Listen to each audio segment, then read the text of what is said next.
Ang nasa likuran niya, yung base niya, yan, star trap, explosive trap mga kasamang hunters. Sa bote na kulay brown. At ang dulo, nakaturo palabas. Kaya nga, ang tansya ko dyan, itong mga markings na inilalagay dito sa bungad,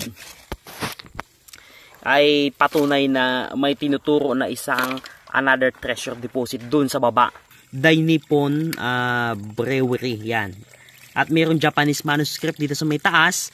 At ang pinaka base nito ay star. Pakita natin yung ano. Ayan. Yan ang base, star. Explosive trap. Simbolo ng explosive trap. Gawin natin itong puno na ito. Ilipat na lang pag natanggal. Itanim na lang uli. Kasi sayang din eh. Kaya nakaharang dito sa bungad. Madadaanan talaga siya ng ating operasyon.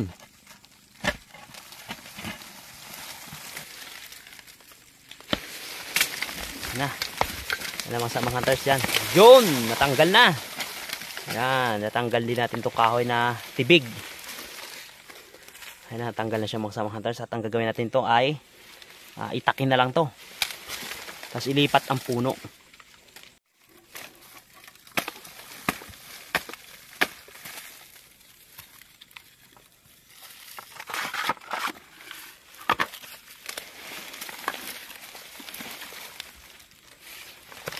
Ayan, medyo makapal ugat talaga nito.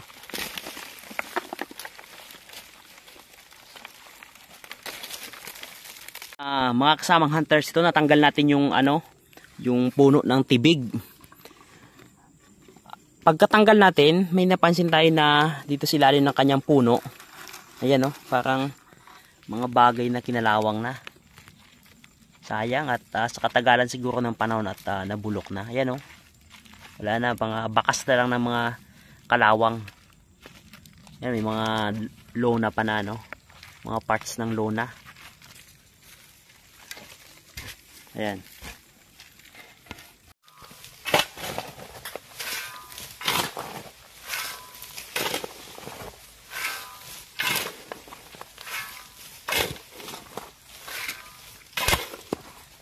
May another treasure markings na naman tayo.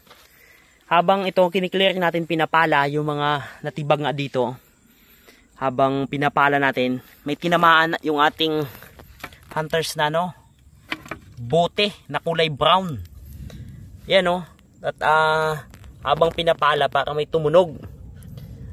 At ito nabasag ang basag ang yung unahan, yung dulo.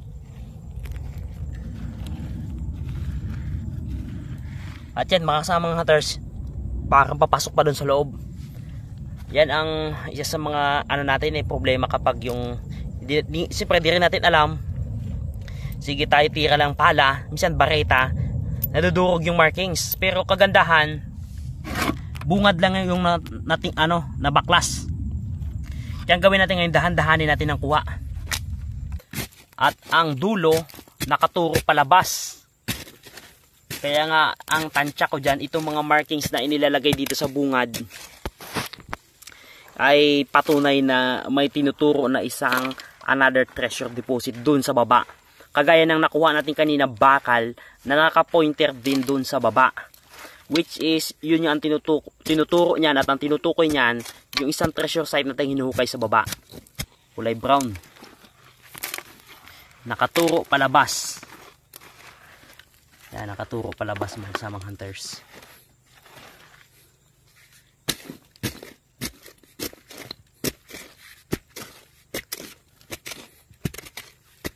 Dito siya sa ilalim ng puno. Yung puno na tinanggal natin dito kanina yon. Diyan. Sakto pagka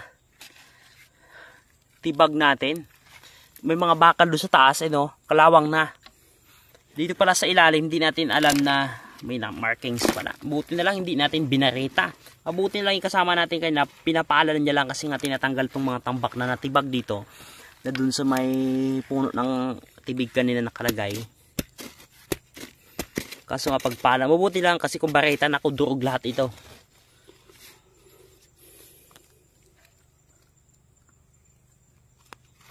Nung makuha natin ang bote, ang nasa likuran niya, yung base niya, yan, star trap, explosive trap mga kasamang hunters.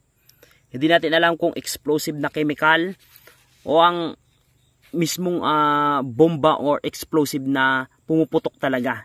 Hindi natin sure kung ano ang nasa loob nito.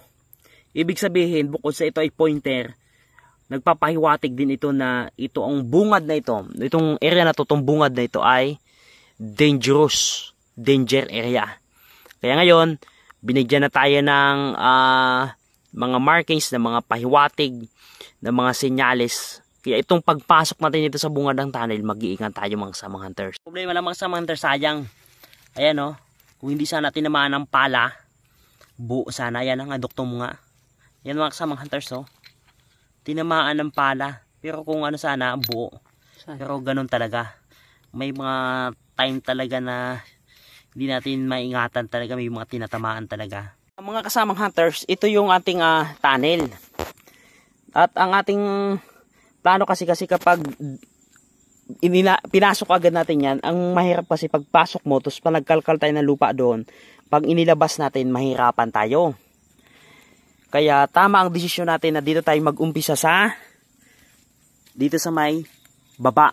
Yan, kita nyo napakalawak na hukay natin. Halos ilang oras pa lang. Kaya ang gagawin natin mga kasamang hunters, siguro nasa 1 meter na lang. 1 meter na lang mga kasamang hunters at makakapasok tayo. Para pagpasok natin sa loob niyan, napakalalim yan mga kasamang hunters. Lahat ng lupa na makakalkal natin sa loob kasi kung hanggang gitna ng bundok yan, hanggang doon sa kalagitnaan niya, madaming lupa yan. So madali nating mailalabas ang lupa. Pag nakalkal natin ito, magkakaroon tayo ng sariling parang daanan dito, kalsada. O makapasok yung ating kartilya. Ayan. 1 meters na lang mga kasamang hunters, mga 1 meters na lang yan.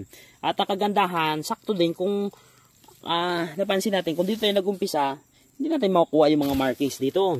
Dito, yan. Yan, mapapansin nyo, yung mga markings dyan, nakuha natin yan. Dito tayo nakakuha, yung bakal, dito naman sa kabila. Yan. At siguro baka bukas mga kasamang hunters, ay dito na tayo sa loob. Ngayon ay uwi muna tayo kasi gabing-gabi na talaga. Ayan mga kasamang hunters, ito na nga, nalinis na natin dito yung ating bote na nakuha doon sa may taas kanina at dinala natin dito sa may tubigan para linisin. At ang nakalagay pala, Dai Nippon Brewery, yan. At mayroong Japanese manuscript dito sa may taas at ang pinaka-base nito ay star. Pakita natin yung ano, ayan. Yan ang base, star, explosive trap. Simbolo ng explosive trap. Kaya ingat tayo doon sa bungad. Ngayon mga kasamang hunter, sayang at nabasag yung dulo na napala natin kanina. At itong bote na ito ay binibili. May kakilala tayo bumibili ng ganitong mga bote. Japanese bottle ng halos 5,000 ang isa. Yan, 5,000 ang isa niyan mga kasamang hunters. Dai Nippon Brewery. Kino-collection nila yan. At iba na ilagay sa mga coffee shop. At ang sa atin naman, basta buo. Ang problema naman sa atin, nabasag natin. Sayang. Pero tayo na lang magkakolekta mga kasamang hunters at magandang collection to. Ito ay World War II collection ng mga Hapon. Biro mo kung isipin mo mga kasamang hunters, doon sa ating hinukay may mga Hapon na may mga daladalang gamit. Kaya ito ay mga sentimental items at may sentimental value. Sa mga kasamang hunters, may laman sa loob. Nga itaktak natin, parang may mga lamang bato. Sige, ihuhu mo. Ayan. May mga laman na